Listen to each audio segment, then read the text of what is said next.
Welcome back to the series. Joining me once again is Professor Anand. So far, we have covered metals and renewables, two sectors built on physical scale. Today, we shift from something less tangible but just as consequential, that is AI, IT, and technology.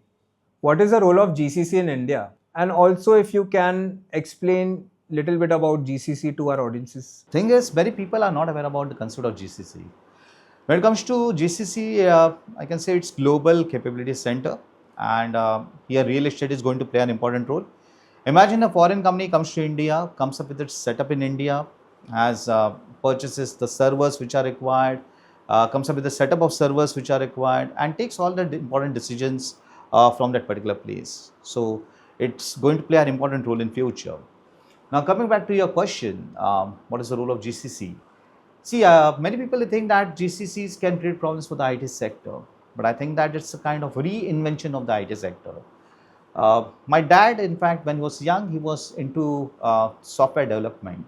And the process that was followed at that point of time was the Western companies used to approach the Indian IT vendor, and the Indian IT vendors used to approach the Indian engineers. Now, because of GCCs, the process that will be followed is Western companies will come up with its own Indian technology centers, and they will approach the Indian engineers. So here I can say, rather than processing transactions, we will actually move towards the concept of product development, where I can say AI is going to play an important role, cyber security is going to play an important role, analytics, engineering. These are all the important sectors which will be covered by GCCs. Even the government is supporting the concept of GCC. National framework for GCCs in emerging tier 2 cities have been announced by the government. And here the government will actually cover the talent, the infrastructure. Government will come up with the right regulations which can actually help in functioning of GCCs. Even when you look at Niti Aayog, even Niti Aayog is coming up with a number of programs, conferences, platforms where the startups can come together, where they can collaborate with each other and they can take the maximum benefit of the GCCs. In case of GCCs, I can say that don't compete for coding labor. Rather than competing for coding labor, in fact, try to build up the things which can improve the internal functioning. AI implementation, cyber security can be developed, cloud migration can be developed, specialized engineering is also a good area, managed platforms and industry specific intellectual property. These are the areas where actually people can actually focus. And GCC infrastructure is going to play a very important role, especially when it comes to the part of say commercial real estate properties, because if the foreign companies they are coming to India, definitely they are not going to purchase small plots of land. They are going to invest huge amount of money. So this is again a boom for the real estate sector. And I can say GCC is actually changing the version of Indian IT sector. Since we know so much about GCC, everyone's betting on India as the next AI superpower by 2030. But is it talent chips or something no one is talking about that could sink that dream? See, when it comes to talent, India has talent. India can get the chips. And the way the government is supporting the business of semiconductors, definitely India can even produce chips in future. But my main concern is the availability of electricity and the infrastructure which is required for developing the GCCs and even the AI sector.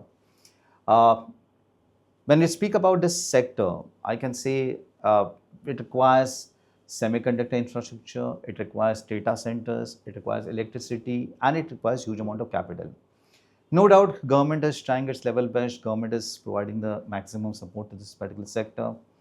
The India AI mission has an outlay of approximately say 10,400 crores, and it is even said that March 2026, more than 38,000 GPUs have been onboarded for common compute access. And India or Indian government even came up with say Semicon 2.0 on 15th of July 2026.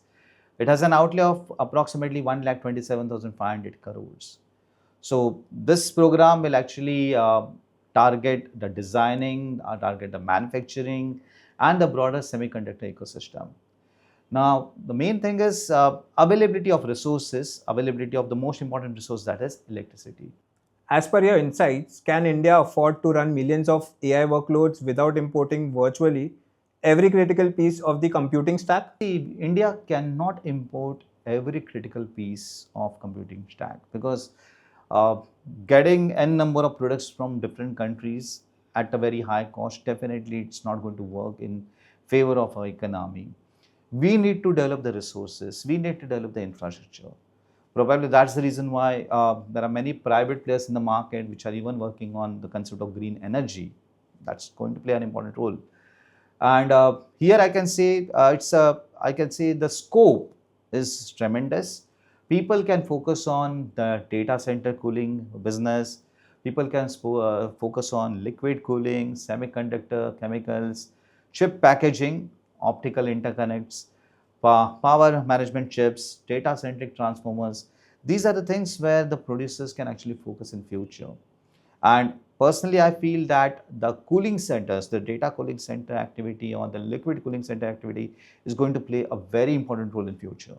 Because only with the help of these techniques, we can maintain the temperature, and that particular temperature will actually support the GCCs to work at the maximum level or to work efficiently. That question of what could sink a dream is one good to carry forward. Next episode, we look at manufacturing and how the same tension between opportunity and risk play on the ground.